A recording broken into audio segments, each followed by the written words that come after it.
Hi everyone, welcome to a new series. This one is going to be on a rapid play I played the weekend after.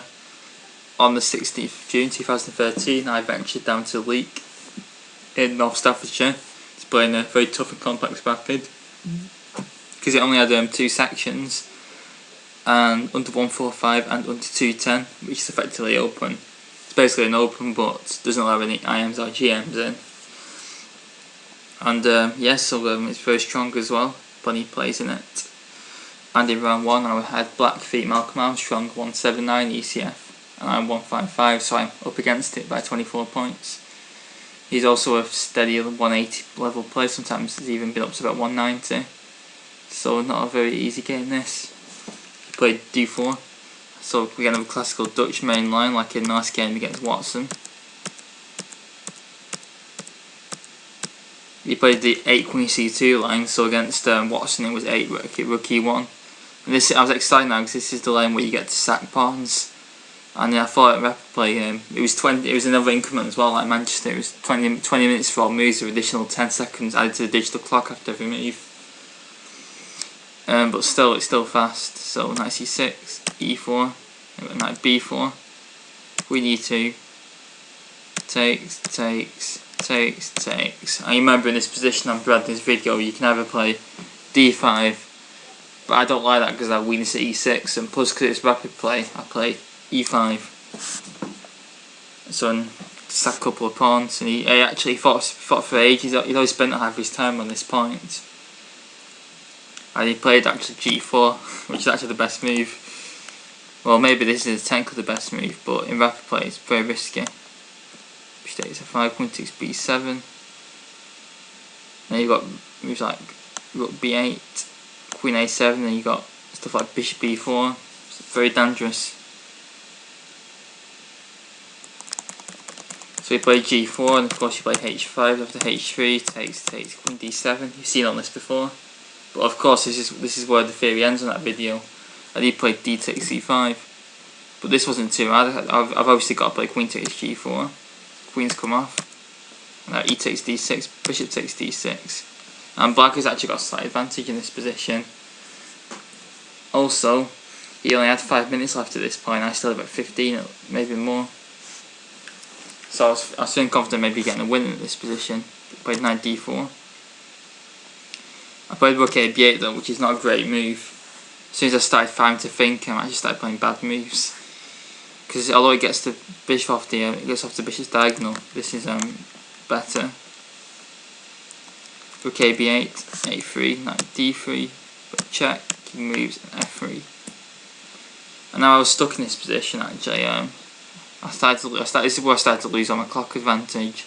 Played Bishop H3, forcing Rook D1, and then after the game this move got criticised. Knight takes C1 by Kibitzers, but it's actually the best move. Because although it gets rid of an undeveloped piece, it gets me a dangerous bishop pair in an open position, which I think is more important. But then I played Rook F6, a rather random move, but actually not a bad move. I'm not sure what the idea was, probably just to get Rook to G6, get some pressure going. So we played King F2 to get out of it. I played C6, kick the bishop, and Bishop C5. So he moves his king out of the pin, King G8. Because there was Rook H1 ideas.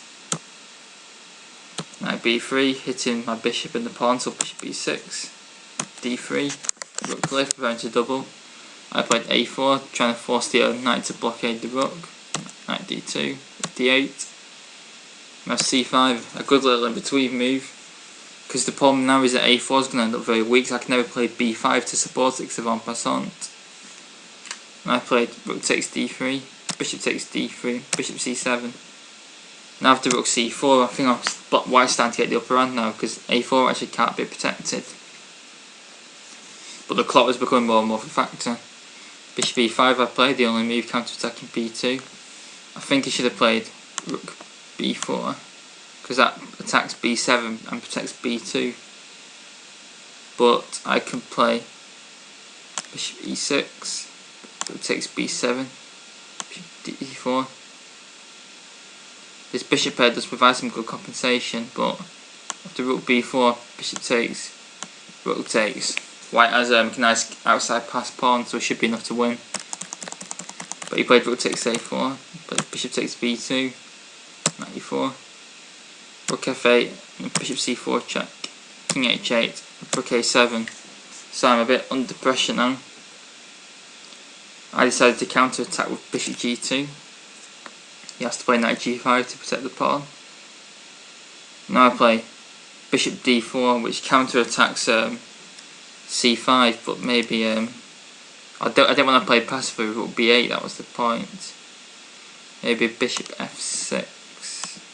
We've got knight f7, king h7, takes b7, and then rook a8 counter attack the a pawn. Then we've of course got bishop d3, king g8, knight d6, and if rook takes a3, rook b8 is mating, so white's better there as well. But bishop d4. Now we're both getting onto the increment at this point, so we've only had 10 seconds per move, every single move, unless we play a few moves faster, build up a time bank. So rook takes b7, bishop takes c5. This is where I got lucky, because he played bishop d3. If he just pushed his pawn, it's actually very difficult to stop. It's just hard to stop this pawn. Probably drop a piece. But even then, say I have to sack a piece for the pawn. He's only got one pawn left then, so it'll be very difficult to win. So I wouldn't say maybe I did get lucky, but that position was very hard to win afterwards for someone below GM strength. Bishop d3. So now I can play bishop takes a3. And the reason he did this was because he thought he was trapping my bishop, but of course he didn't have time to calculate it. King f2. I played bishop h1. I actually thought about bishop takes, just taking the pawn anyway. He's giving the bishop up, because I thought, how is white going to win this position? Because he hasn't got any pawns left. And I've still got 2 pawns left. This should draw this. Crash. Yeah, so bishop h1 was played. Rook b1. Still trying to trap the bishop. I've got to play bishop c5 check to get the king away. And then bishop d6. King f2, bishop c5. I obviously draw at this point, which got declined with king e2.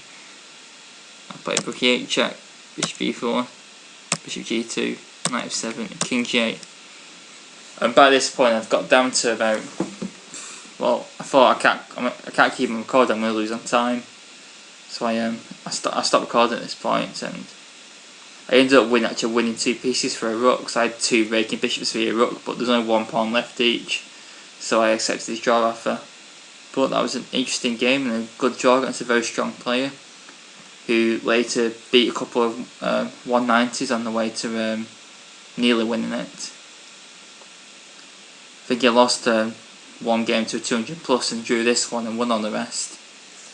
So a very good result and a very good start. I hope you enjoyed it. I know success with classical Dutch as well. But as you're going to see, when it's the main line, I do tend to struggle. But I hope you enjoyed this video, and please leave any comments and thoughts. Thanks very much.